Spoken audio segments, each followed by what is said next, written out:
Hello, this is Dean Phoenix with episode 6 of my stat maxing guide, where we will be finishing off with the optional stats that you can max. So if you've watched all the other parts of my stat maxing guide, we finished off with luck last time, and you can do luck, accuracy and evasion in any order as we discussed last time.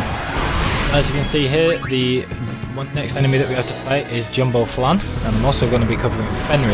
Now, Jumbo Flan drops magic spheres and Fenrir drops the agility spheres. Now, agility is extremely important, but you don't have to stat max it because it maxes out effectively at 170, so it's not necessary to get anything else other than what's on the grid.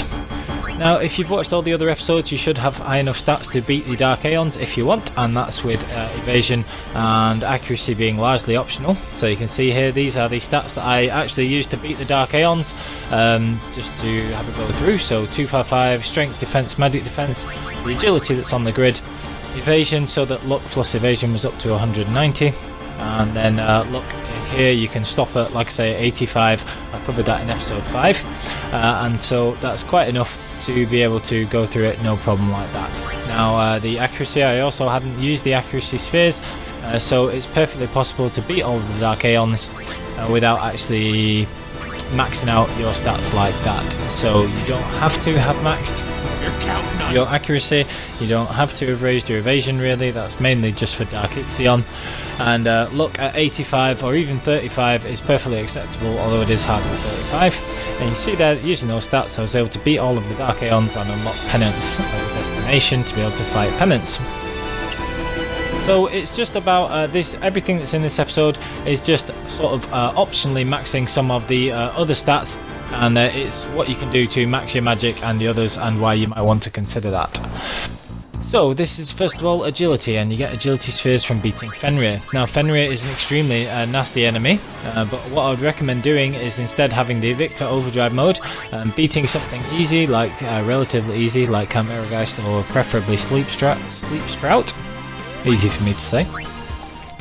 And then you can just get your overdrives full and beat Fenrir using either Blitz Ace or attack reels. So you should always have one of either Tidus's or Waka's celestial weapons. So if you really can't do the chocobo catching, you should have done Blitzball by now, because you need one of them to use the loner methods for Earth Eater and be able to get fortune spheres as quickly as possible.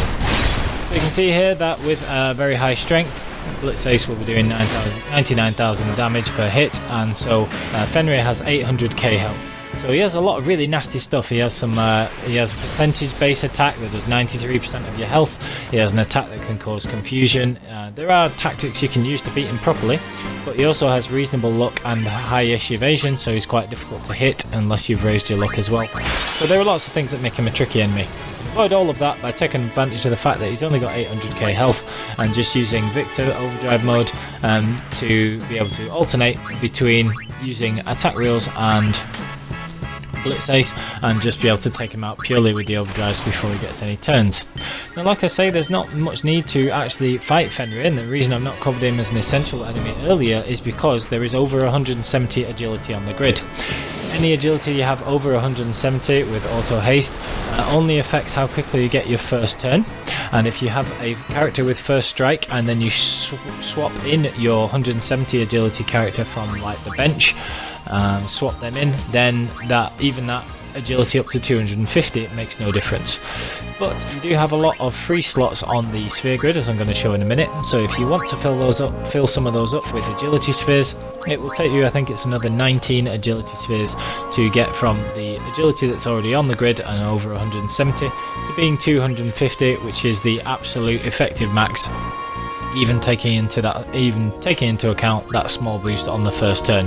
So you saw there's lots of empty nodes, so if you want to fill some of those up with agility by beating Fenrir, the quickest way of doing it is by beating him with overdrives, using attack reels or Blitz Ace, and you can fill some of these empty nodes in with agility until your main characters have 250 agility, which is, like I say, the effective max. But if you just stop at 170, you can always just use first strike characters instead.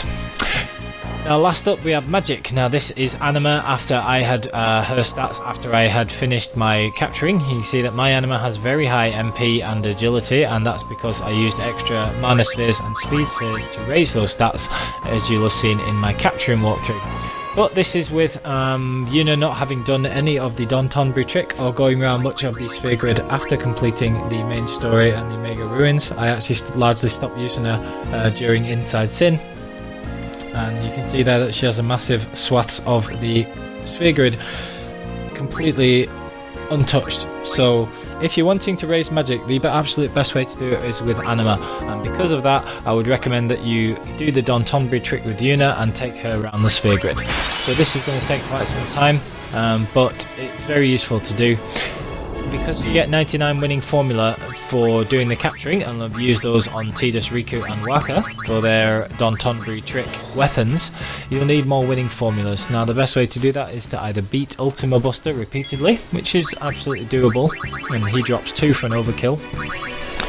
And he actually has a small chance to drop the Don Tonbury weapons, so triple AP, triple overdrive and overdrive to AP. Ultima Buster will actually sometimes drop those. But what you can also do is, if you have plenty of money, you can bribe the sandworms, which you caught in Bicanel, and you can bribe them for either 900 and 900 gil straight up roughly, or you can try and save first and bribe them for a little less and bribe them for around 450,000 gil a time.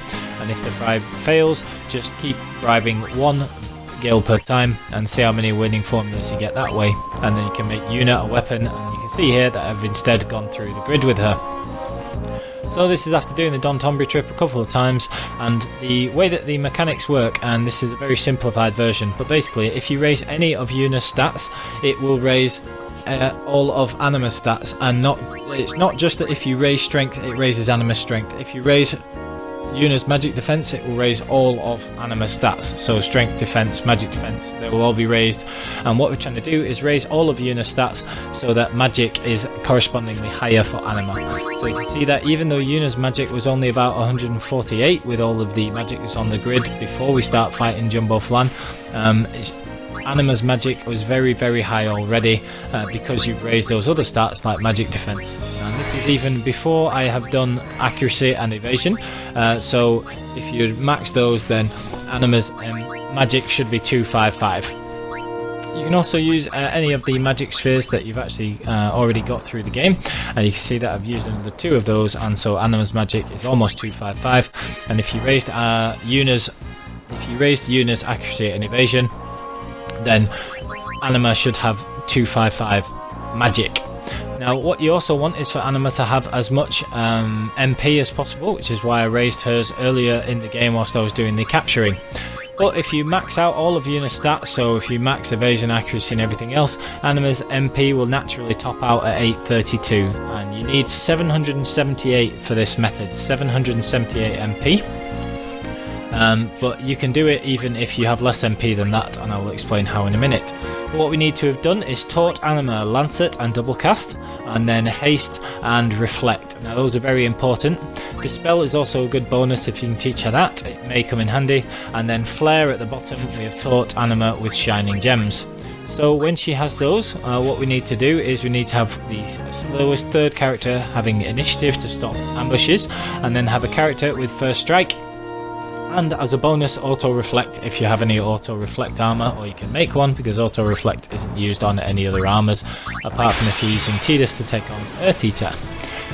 So you see here that here we've got Tidus starting off with First Strike, and he has auto reflect, and you can't cast slow on Jumbo Flan directly because it has its own permanent auto reflect. So if you want to cast slow magic on it, you have to bounce it off one of your own characters.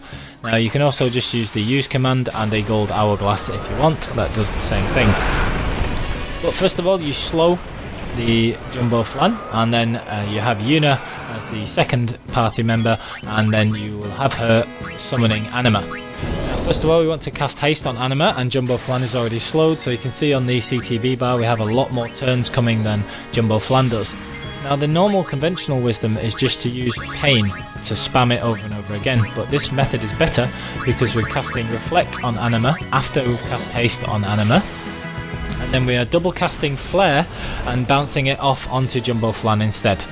Now even though Flare doesn't do enough damage to Overkill, it is much quicker to double cast Flare than it is to single use Pain.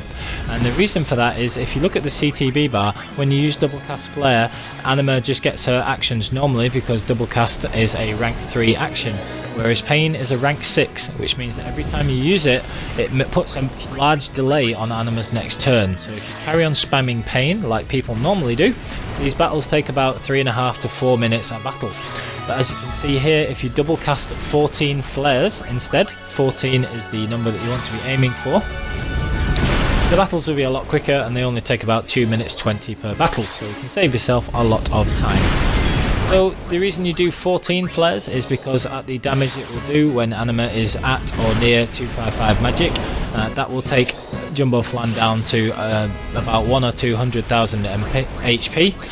And then before you use pain to get the overkill for the last few turns, you can use Lancet to get back the small amount of HP that Anima will have lost, and to also recharge her magic points, so that you can just repeatedly fight Jumbo Flan without having to go back to the save sphere.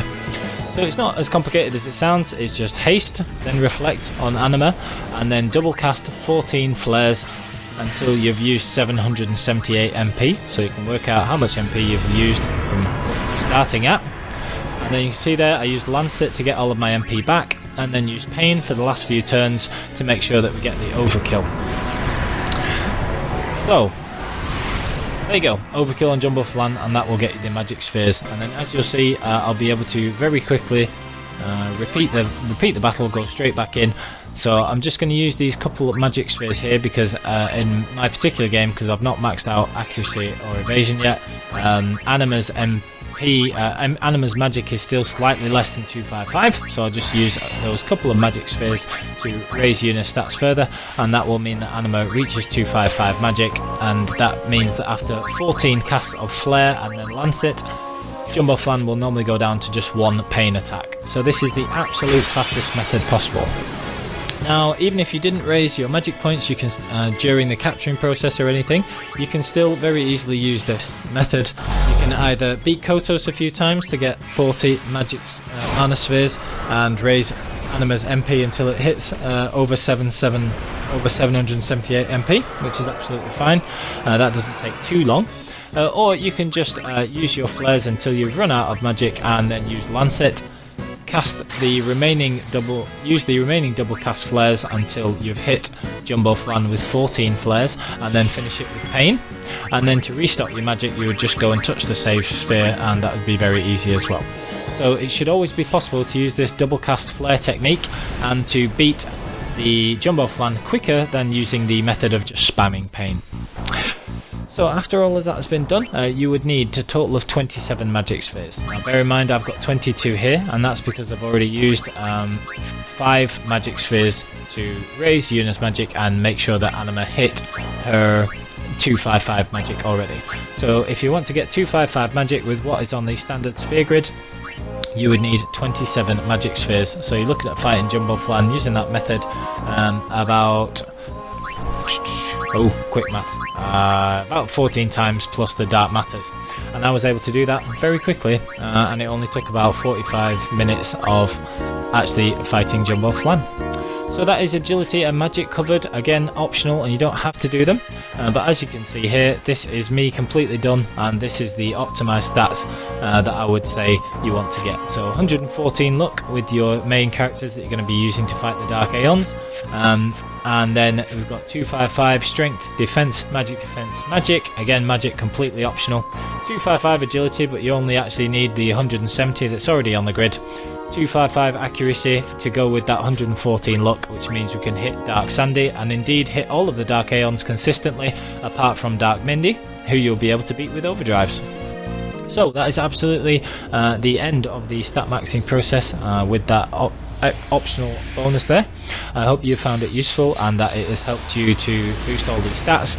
And going from episode 1 through to episode 5, we've gone right through and boosted all of the stats. Now I was able to beat Penance with the I was able to beat the Dark Aeons with the stats I showed at the start of the video, with the 85 luck and not having boosted magic or accuracy other than what was on the grid, not having raised agility over 170, so it is perfectly possible. So I hope you found that useful. If you have any questions or comments or anything like that, please feel free to leave them. and please like and subscribe for more videos. So next up I will be probably doing a couple of videos about the fights that I had against the Dark Aeons, and then I'll be going on to my break HP limit version of the stat maxing process. So thank you for watching, and please like and subscribe for more videos.